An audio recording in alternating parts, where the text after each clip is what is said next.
How does one small party game turn a marriage into a public disaster? I thought I was just having fun, that kissing Callum on a dare was nothing serious, just a laugh everyone would forget by morning. But I did not think about what happens when you teach people around you that your husband does not matter, and one of them decides to prove it. My name is Tamsin Ray. I am 32 years old, and I work as a marketing coordinator at a mid-size events company, where I am, by most accounts, the most fun person in the building. That is not arrogance. It is just a fact I have always lived inside comfortably, the same way I live inside my marriage to Joel, my nice house, and my Friday nights, all of which I have always assumed were mine to arrange however I liked.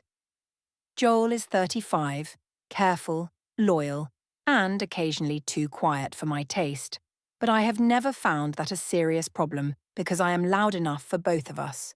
We have a 5-year-old son named Finn who loves dinosaurs and asks too many questions, and in all the ways that count on paper, our life looks perfectly fine. What I did not understand, standing on that rooftop on the night everything shifted, was that perfectly fine on paper is exactly the kind of life that hides the cracks until someone trips over one. The night of Raina's birthday started on the rooftop bar of the Meridian Hotel, which I had booked because I wanted something that felt elevated, something that smelled like chlorine from the plunge pool at the edge of the deck and glowed with Edison bulb strings along the railing. 8 of us stood in that warm light with drinks in our hands, and Joel was there too, relaxed against the railing and talking with Callum about football. Callum Nkosi is Joel's best friend from university. Freelance photographer, easy laugh, the kind of man who fills a room without trying. And I watched the two of them and felt, for a reason I did not stop to examine, quietly bored by the picture of my own evening. When Raina started the game, I was already half somewhere else in my head.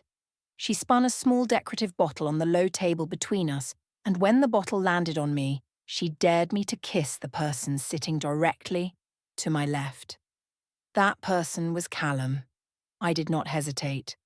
I told myself it was brave, spontaneous, the natural logic of a party game, and the group cheered the way groups cheer when someone does the thing nobody expected.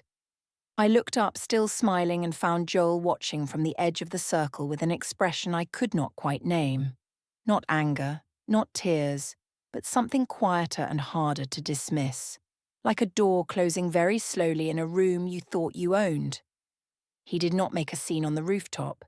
He did not pull me aside or raise his voice or do any of the dramatic things I would have secretly accused him of later. He just watched.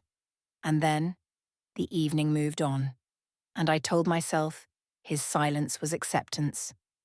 In the rideshare home, though, he asked me in a measured and private tone why, of everyone sitting in that circle, I had not paused when the dare landed on Callum specifically, a man who was not a stranger at a bar, but someone we had both known for nearly 10 years. He said he was not accusing me of anything and was not asking me to feel ashamed, but that the game had offered exits, and I had not taken one, and he wanted to understand the specific choice. I told him it was a party game and a party game only, that looking for subtext in a dare was the most exhausting interpretation I had ever heard, and that if he felt insecure about it, that was a personal problem he should examine on his own time. He did not answer that. He looked out the window at the passing streetlights and said nothing for the rest of the ride, and I read his silence as sulking, which irritated me in a distant, unconcerned way. Back home, after we checked on Finn, Joel stood near the shelf by the living room door and straightened the small stack of board books Finn had left there. A habitual, gentle motion. And then he turned around and asked what the rules were, exactly. He said he wanted to understand what he was supposed to accept as part of their marriage, because mouth-to-mouth contact with his closest friend, in front of people who knew both of them, described as a game, was a specific category of thing, and he wanted to know if she would feel the same way if the positions were reversed. I told him he was being theatrical, that the reverse scenario would never happen because I was not the insecure type, and that the fact he was still on the subject an hour after the party said more about his confidence than about my behavior. He said, quietly, that he would not pretend to be fine with situations that felt like public disrespect, but that he would not make a scene about it either. He offered to call Callum in the morning so the three of them could resolve any awkwardness cleanly. I told him calling Callum about a dare was the most immature suggestion I had ever heard. In the bedroom that night, I picked up my cracked case phone to text Raina about what a good night it had been. Joel set his phone face down on the nightstand, which he never did, he always left its screen up charging, and the screen lit briefly before it went dark. The contact name was gone, replaced with a small, plain green circle emoji. I told myself it was a spam filter, a relabeled work contact, something boring and administrative. The green circle glowed once more, and then the screen went black and I put it out of my mind. What I did not know, falling asleep certain I had handled the evening correctly, was that Callum had sent Joel a message before midnight saying simply that he was sorry, and that Joel had not replied. The next morning I arrived at the office still replaying the rooftop as a kind of personal highlight reel, the kind of story I would eventually tell at other parties. Mara, my junior colleague and the person I talked to most at work, pulled me aside near the printer tray and showed me Raina's public Instagram story. A wide group shot from the rooftop, warm-filtered, captioned, "Forever and never growing up." The photo included me and Callum mid-kiss on one side and Joel at the railing on the other, drink in hand, his body turned slightly away from the camera. Mara found it funny. I smiled. At our desk cluster, I told Mara the full story with the kind of detail that makes something sound like an achievement. How I did not hesitate. How everyone cheered.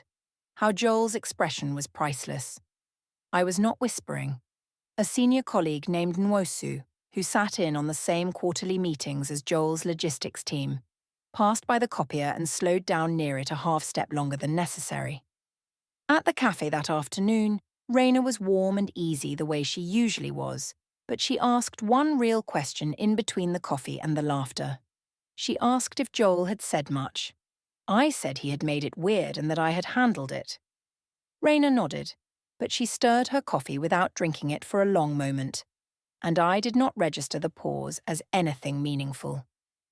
She did not comment when I mentioned that Callum had already texted me twice since the night before, once that morning and once to send a link to a playlist we had discussed at the party. I told her I found it sweet. She said nothing. That evening at home, I was replying to Callum's second message when Joel walked into the living room and asked, without any edge in his voice, who I was texting. I told him it was Raina. He paused and said he had seen Callum's name on a notification preview when my phone was sitting on the kitchen counter. He had simply walked past it, not gone looking, and he asked if Callum had been in touch since the night before. I said yes, and described it as the most normal thing in the world. Joel looked at me for a moment, then picked up his own phone and went to the kitchen without saying anything further. A little later, he came back and asked me to think about a specific sequence. The dare at the party, which I had called a game. The photo now public on Raina's account, with his turned back visible in the frame. And Callum texting me before noon the following day. He asked at what point in that chain I would draw a line myself. Not because he was drawing it for me, but because I had called it harmless, and he wanted to know what harmless looked like 2 days from now. I said I was not going to delete a friend's messages to manage his anxiety, that I had always been open about my friendships, and that monitoring the timing of someone's texts was exactly the kind of controlling behavior I would never accept from a partner. The more he treated me like a suspect, I told him, the less I felt like explaining myself. He said clearly that he was not asking me to delete anything. He was asking me to acknowledge that a mouth kiss, a public photo, and daily texts from the same person, who also happened to be his closest friend, was not a pattern he was required to call normal. He asked if I would be willing to invite Callum over for dinner, openly, so the dynamic between the three of them could reset in a way he could actually see. I said that was the most passive-aggressive suggestion I had ever heard. After Finn was in bed, Joel tried once more. By then, Nwosu had forwarded Joel the tagged photo with a quiet, thought-you-should-know message, which I only found out about later. My cracked phone case was on the kitchen counter where I had left it while making tea, and the crack had a new hairline extension from a drop earlier that day. Joel asked what I planned to say to the colleagues who now had a photo linking me to Callum the night after the dare, specifically what I would tell someone from my floor if they asked directly, and whether I had thought about what the image communicated to people who did not know the story behind it. I told him I was not responsible for what insecure people decided to read into a fun evening, and that if the same photo showed a husband kissing a female friend on a dare, no one would care. The double standard was his to examine, not mine to apologise for. He said that if the photo stayed public and Callum kept texting daily, he was going to speak to Callum himself, not with aggression, but clearly, as one adult to another, and that he was telling me first because I deserved to know. He offered to let the whole thing go entirely if I would ask Raina to archive the photo, as a small gesture of good faith. I told him I would not police Raina's posts, and that asking me to do so was irrational. Later, while Joel was in the bathroom, I passed his open laptop on the kitchen table, and the screen had not gone dark yet. The calendar app was open. One entry stood out clearly: Harbour Avenue, 9 a.m. No contact, no details, no note. I stared at it for several seconds trying to place the address and could not. I closed the lid before he came back and poured the rest of my tea and told myself it was a logistics drop-off for his work. The address stayed with me the same way the green circle emoji had, a small, unremarkable thing that refused to stop sitting in the back of my mind. The next morning I checked Raina's story and found the rooftop photo had 47 reactions. Callum had liked it with a flame emoji at 11:47 p.m. I screenshotted the reactions and sent them to Mara, not noticing that the capture also showed the timestamp, 40 minutes after Joel had turned his phone face down for the night. The morning of the cabin trip, the kitchen had the tight, pressurized feeling of an argument that never fully began. I was packing snacks into the cooler when Joel stood at the counter with his coffee and asked, for the third time since the rooftop, whether Callum would be there. I said yes, and added that asking the same question repeatedly was exactly the kind of behaviour that wore me down. He set his coffee down, picked up his keys, and said Finn's daycare bag was packed and by the door. Then he walked out before I could say anything else, and I stood in the kitchen with a bag of pretzels in my hand, feeling something I quickly repackaged as mild annoyance. The cabin was perfect in the way rented places always are. Someone else's style, someone else's smell, a deck overlooking a flat lake in afternoon sun that made everyone feel slightly more generous than usual. There were 10 of us: Raina, Callum, 2 of my work friends, a couple Joel knew from the gym, and 2 others. I took photos all afternoon. Callum and I were near each other in most of them. Joel was in a few but stood slightly to the side, at the grill, talking to the gym couple, present but separate in a way I had started to take as his default setting. Raina watched the space between us with an expression I did not read carefully enough. After dark, the game started again. I watched Raina work the circle with the precision of someone who had already made a decision, and when the dare landed on Joel, she dared him to kiss the person sitting to his right, which was her. The group went briefly quiet. Joel looked across the deck at me. I shrugged and said, "Game's a game," the exact words I had used 2 weeks earlier, and he accepted the dare. It was the same length as what I had done with Callum: brief, closed mouth, unmistakable. The group reacted exactly the same way. I put my drink down on the table. What happened next I have tried to explain to myself many times since, and the explanations never quite hold. I did not stay quiet the way Joel had. I turned to Raina and asked what that was supposed to prove, and she said, the same thing the last one proved.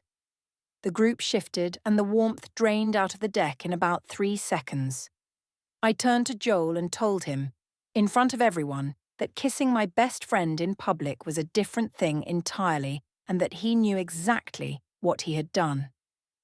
I called him boring. I said I was the only person in this marriage who knew how to have fun, and that if he had a problem with what happened at Raina's birthday, he should have said so at the time, instead of saving it. Joel did not raise his voice. He picked up his phone from the table and walked toward the dock, and I watched several people find something else to look at. I followed him because I wanted to close the argument. He stood at the waterline with his back to the cabin, the lake flat and dark in front of him, and I repeated that what he did was different, that Raina was my best friend and Callum was his, and those were not equivalent. He turned around and said one thing, that if she believed that, she would be able to explain the difference clearly to the same group without their help. Then he said nothing more. I talked at him for several minutes. He listened without interrupting. When I finished, he said he was going to check on the grill, and he walked back alone, and for the first time in all of this, my narration paused and did not immediately find a reframe. At the dock, the glass in my hand sweating in the cool night air, he had asked why. When she had a real concern, I chose to address it in front of 8 people rather than walking 10 steps to him privately. He wanted to know what made the audience necessary. I said I had reacted the way anyone would, and that dissecting my response at 11 at night was not a conversation I was having. He said he had accepted my dare 2 weeks earlier without a word, and that his silence then was not agreement, and his calmness now was not weakness. He asked if we could leave together and talk at home. I said I was not leaving Raina's party because of his insecurity. Inside, near the cabin's small kitchen, he found me briefly alone by a corkboard where a rental map was pinned with a red pushpin marking the dock. He asked, quietly, what I expected him to do with having his character described publicly by his own wife in front of the people they saw regularly. Not the kiss, not the dare, but the specific words, boring and dramatic, used in front of Callum, Raina, and 6 others. He asked if I understood that those words stayed with people after the party ended. I said I had spoken in the heat of a moment and that everyone present understood how couple arguments worked. He said frustrated comments in private were one thing and public statements about a person's character were another, and he was not going to treat those as the same. He asked if we could walk back out together and show the group something different from what they had just seen. I said I did not need to manage the group's impression of our marriage for his benefit. On the walk back from the dock, Joel's phone sat briefly on the outdoor table while he opened the cooler. The screen brightened with a calendar notification before the lock engaged. Westfield Street, 11 a.m. He dismissed it without looking at me, pulled out 1 beer for himself, and offered one to the gym couple. I took one from the cooler myself and told myself it was fine. Inside, Raina was sitting away from the group with her arms folded, watching the door. When I came in alone, she said nothing at all. She just looked at me with the expression of someone who had just confirmed something they had already suspected for a while. 2 days after the cabin, I was downstairs when I heard Finn's voice from upstairs asking Joel why Daddy and Mommy did not sit together at dinner anymore. Joel paused before saying that grown-ups sometimes needed quiet time, the same way Finn did, and that both of them loved Finn the same as always. I stood at the bottom of the stairs for a full minute before going back to the kitchen. The family restaurant dinner was Roland and Odette's idea. Joel's parents kept a monthly routine of it, a private booth and a set menu, and the particular kind of conversation that happens when a family is still pretending things are fine. There were 6 of us. Joel, me, Roland, Odette, and Adès, Joel's sister, who was a nurse and had always been the most observant person at any table. The first 20 minutes were warm enough. Then Roland asked how things were at home, and Joel answered with measured words about a difficult few weeks. Before he could say more, I cut in with a bright social smile and said Joel had been going through a sensitivity phase and that I was sure he would adjust. I used the word phase twice. Roland put his water glass down carefully.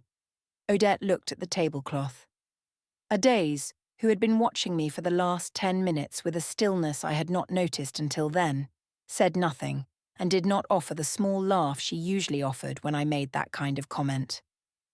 Outside in the parking lot, Adair walked to the car with Joel while I stayed back with Roland and Odette for a moment. When I caught up, Adair said goodnight and hugged Joel, not me, and walked to her own car without looking back. Roland and Odette said goodnight to both of us warmly enough, but they drove away without the usual invitation to come over the following weekend, and the absence of it sat in the air like a door that had been closed rather than left open. I did not go home after the restaurant. I went to my mother Sylvie's house and sat at her kitchen table and told her the story of the past 3 weeks in the version I had been carrying. Joel was cold and distant. Joel was keeping secrets on his phone. Joel had started parking his car differently. Joel never talked about his feelings. He just withdrew. I was trying, I told her, and getting nothing back. Then I did something I had not done in any of the earlier conversations. I softened my voice and told Sylvie that I had been thinking about what Joel actually needed, that I was willing to try couples counselling, that I just wanted my husband back. The vulnerability I put into those words was real enough to feel. Sylvie touched my hand and said that sounded like a mature thing to offer. I felt her move back toward my side of things, and I was glad. What I did not mention was the dare, the cabin, or Callum's daily texts.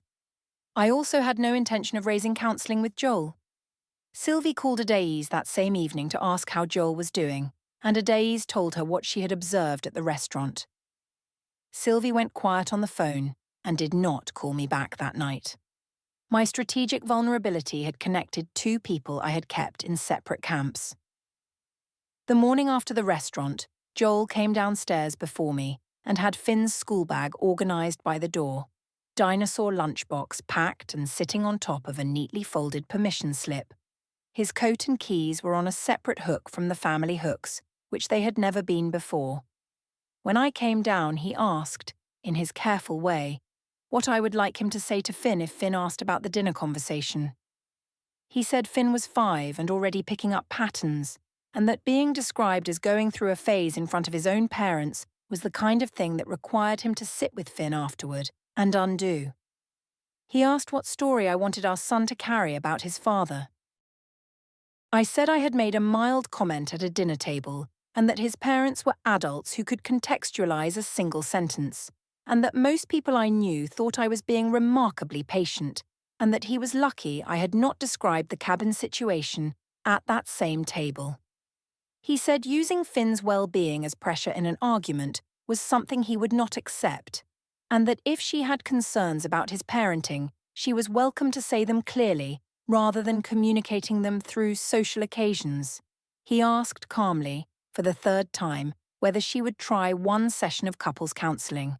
I told him I had already considered it and needed to see him make real changes first.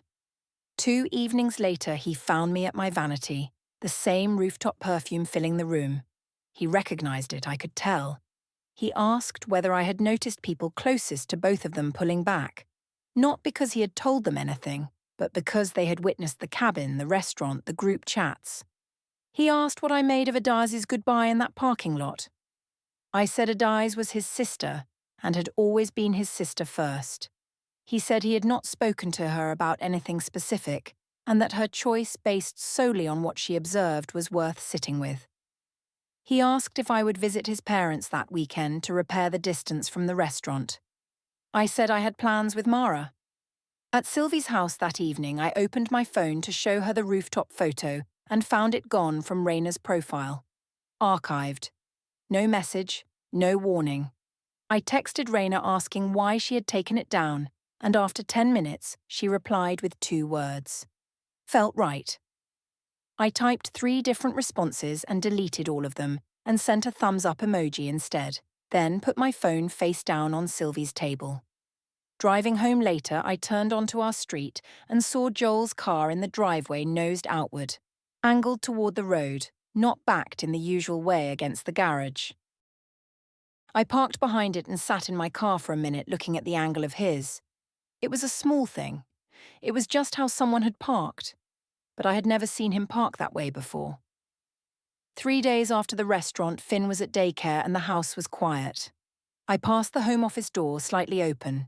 Joel was at the desk with his laptop, documents in neat stacks with sticky tabs. When I pushed the door wider, the screen dimmed before I could read it, and I caught only a folder labelled Archive 04 before it locked. He said he was catching up on admin and asked if Finn needed collecting. I said no. That evening, I turned on the TV and found our shared streaming profile gone from the menu. I clicked through it 3 times and decided it was a billing error. The next day, I brought coffees to Raina's apartment and sat across from her where the afternoon light came through the kitchen window. I offered what I had rehearsed on the walk over, that the cabin had probably not been my best moment, that I could see how things looked from the outside, and I even mentioned the counselling idea I had floated to Sylvie. Raina listened through all of it and then said she had something to show me. She had screenshots. The tagged photo with Callum's 11:47 p.m. reaction timestamp, the flame emoji sitting right under the date. A screen grab of what I had said to Mara at the office. Nwosu had forwarded a paraphrase of the conversation near the copier to someone on Joel's floor, and from there it had been documented. A screenshot of my text to Raina asking why she had archived the photo, still showing the timestamp and the location data from Sylvie's house in the metadata. Raina told me she was not angry. She said she had been my friend for 7 years and was not going to lecture me, but she was not going to pretend she had not seen what she saw, and she was not available to be the person who helped me feel okay about it. She said if I genuinely wanted to fix things with Joel, the path to that did not run through her. I told her she was overreacting. She put her phone face down and asked if I wanted the coffee refilled, and the conversation was finished. Outside on the street, I opened my social media and posted 3 photos from the cabin weekend. Ones I had been saving, carefully chosen. Me laughing with Callum in one, the lake in another, a group shot where Raina appeared but Joel did not. I captioned it Summer People. I knew Joel followed me. I knew Raina would see it. I posted it anyway because the alternative was accepting that Raina had just assessed me and found me lacking, and I was not prepared to sit with that. The post went to 847 followers, including several colleagues. Raina saw it within 8 minutes and took a screenshot. I would learn later that the screenshot became part of what was filed. That same afternoon, I spotted Joel's car in the lot outside the city gym. He had not mentioned any appointment. Through the glass of a business consultation area, near the entrance, I could see him at a desk with another person. His laptop open at an angle I could partly read. A browser tab titled Notary Near Me, a folder labelled Archive 04, and the calendar entry Harbour Ave, 9 a.m. The same address I had seen weeks earlier on the kitchen table laptop. The screen locked before I could read more, and I walked back to my car. That evening, Joel came to find me in the living room. He sat across from me and said he would like to have one final honest conversation. Not about the dare, not the cabin, not Callum specifically, but about the 2 of them and whether I could see a version of the future where he was treated with basic consistency. He asked for one clear answer. Did I want this marriage on terms he could actually live inside, or not? My phone was on the coffee table between us, the cabin story post still visible on the screen. He glanced at it once and did not mention it. He asked what I had been hoping would happen when I posted those photos that evening. Not about the photos themselves, but about the timing. After visiting Raina, after the restaurant, after 3 weeks of his asking me to think about the 2 of them. He asked what message I had intended him to receive from it. I told him I was not going to perform a social media review for him, that I posted what I wanted when I wanted, and that his pattern of treating every small decision I made as evidence of a character flaw was the most exhausting part of being married to him. I said the conversation was finished. He said, without raising his voice, that he had tried every approach he could think of and was not going to repeat any of them. He had already booked a session with a couples mediator for Thursday at 4, and he asked if I would come. I laughed and said it sounded like a threat. He said it was not, and he did not follow me upstairs. The next morning he left earlier than usual with a canvas tote bearing a gym logo I had never seen before, wallet, spare charger, and a folded sealed envelope inside it. I asked about the bag and the envelope. He said he was reorganizing for convenience and asked whether Finn's school trip permission slip was somewhere findable. I said yes. I pressed about the envelope. He said it was admin, said he understood my skepticism, and left. That evening, he stood in the doorway of the spare room and said, in a flat and even tone, that he was going to handle things properly from this point forward. I said that sounded like a warning. He said it was information. He closed the door, and in the silence of the hallway I heard a faint digital chime from inside the room, the brief sound of a cloud sync notification, confirming something had uploaded. I did not open the door. The next morning, my phone showed a message from a number I did not recognize. A delivery confirmation scheduled for 2:30 p.m. Thursday at Building 4 lobby. I assumed it was a work package and texted Mara about it. She did not know anything about it either. I put the appointment in my calendar and did not think about it again until Thursday arrived. I dressed for the mixer because I was still on the guest list from an old invitation. The lobby of Joel's building was clean marble and floor-to-ceiling glass, the sound of the event audible through double doors at the far end. I had just signed in and received my visitor badge when a man in a plain grey jacket crossed toward me, confirmed my full name, handed me a sealed manila envelope and a second document in a clear sleeve, said I had been served, and stepped away. Inside, a separation agreement initiation letter, a motion for temporary exclusive use of the family home and vehicle pending asset review, and a financial protection notice freezing new charges on the joint account. Attached, the tagged photo with Callum's 11:47 p.m. timestamp, a written statement from a cabin attendee, the timeline of Joel's dialogue attempts and my refusals, and the cabin photos I had posted publicly after Raina's confrontation. Timestamped, geotagged. The packet was not large. It did not need to be. Raina was near the event room entrance. We made eye contact, and she did not come to me. I said, meaning to sound light, that Joel had decided to make things dramatic. She said she was sorry in the way that means she could not help. Carol from operations excused herself back to the event. Mara saw the envelope and stayed where she was. Nwosu passed through without a word.